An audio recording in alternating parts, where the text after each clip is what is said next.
Pouvez-vous vous présenter en quelques mots? Quel est votre parcours professionnel? Mon parcours professionnel. Du coup, j'ai fait des études au départ qui étaient plutôt dans le social et j'ai fait un parcours de master en psychologie.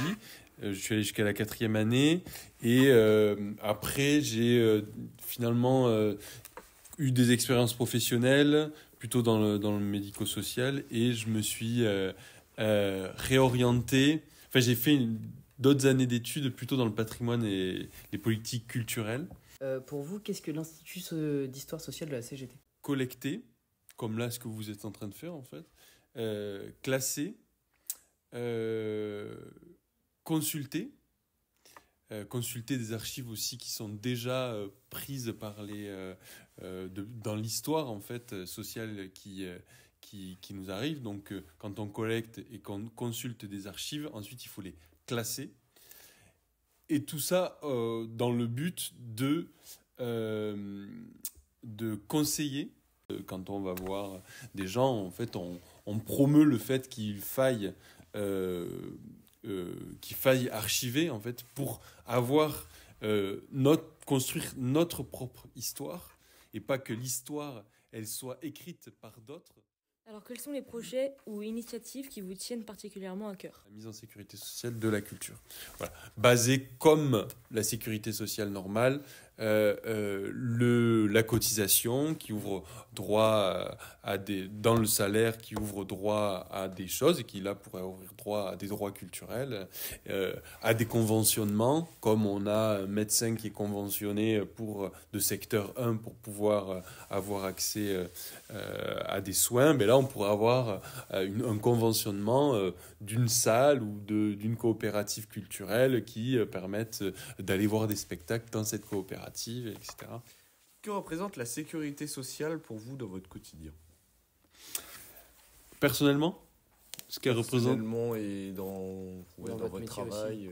Aux problèmes liés à la maladie, à la vieillesse, au chômage et à la famille. La sécurité sociale, elle a au départ, effectivement, et là où elle est le plus aboutie, c'est sûrement dans le milieu médical. Mais dedans, en réalité, il y a aussi des branches qui sont l'assurance chômage. Et moi, dans ma profession, ce qui n'est pas le cas du tout de tous ceux qui sont chargés de production ou techniciens, etc. Mais moi, c'est le cas. Je cotise à une annexe 8 de l'assurance chômage qui donne droit à une indemnisation de France Travail. Est-ce que vous pensez que le système a su s'adapter aux défis sociaux et économiques actuels ou estimez-vous qu'il y a encore des améliorations à apporter au niveau de la sécurité sociale?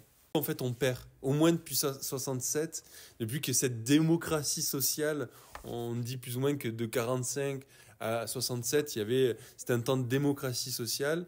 Depuis, c'est quand même plus il y a du dialogue social, mais en réalité, c'est pour cacher le fait qu'on est dépossédé de nos moyens de production qui sont ceux de la sécurité sociale. Pour moi, en fait, on devrait l'autogérer, revenir à une autogestion de la sécurité sociale. En quoi la notion de solidarité est-elle cruciale pour maintenir un système de sécurité sociale efficace et juste? C'est pas pour rien qu'elle s'est construite historiquement après la Seconde Guerre mondiale, quoi. C'est un moment où il y a de tensions extrêmes et où il n'y a plus eu du tout entre les citoyens et citoyennes De conflit. Ouais, c'est de conflits énormes. On s'est rendu compte que pour rebâtir ce qui fait sens et lien dans la société, il fallait qu'il y ait davantage de solidarité. Qu'est-ce que vous inspire le fait que la sécurité sociale fête aujourd'hui ses 80 ans? On a l'impression que c'est plus vieux quand on se dit c'est à la sortie de la guerre. Bon, de toute façon, on n'a pas connu, c'était avant. Mais en fait, et effectivement, c'est pas si vieux que ça. Et donc moi, ça m'inspire déjà le fait que ça soit... du coup, c'est pas immuable et c'est qu'avant, ça n'existait pas. Et que du coup, on peut le perdre. Et c'est pour ça que tout à l'heure, je vous parlais pas d'acquis social, mais de conquis sociaux. Ça remet l'idée que c'est vraiment quelque chose dans lequel il faut mettre de l'énergie pour la conserver. Et pas se laisser croire que ça va durer toute la vie. Ça peut, mais à condition qu'on ait conscience de son histoire, qu'on sache ce qu'elle est et pourquoi elle a été mise en place, et qu'est-ce qu'on peut améliorer là-dedans. Est-ce qu'il y aura un message que vous voudriez transmettre aux jeunes par rapport aux 80 ans de la sécurité sociale, de comment on en est arrivé là et c'est quoi les dangers par rapport au futur, etc. Plutôt de se dire, intéressez-vous, documentez-vous sur cette question-là, écoutez des choses qui sont produites. En plus, on est à un moment quand même qui est positif en termes de, même s'il y a une concentration de l'information, etc., mais elle est très diversifiée. Si on s'y plonge dedans, on se rend compte qu'en réalité, l'histoire réalisée par les lapins, elle est quand même plus intéressante et plus progressiste que celle racontée par les chasseurs. J'ai retrouvé le slogan, en même temps je le dis là, envie de lutte, en faire toute une histoire.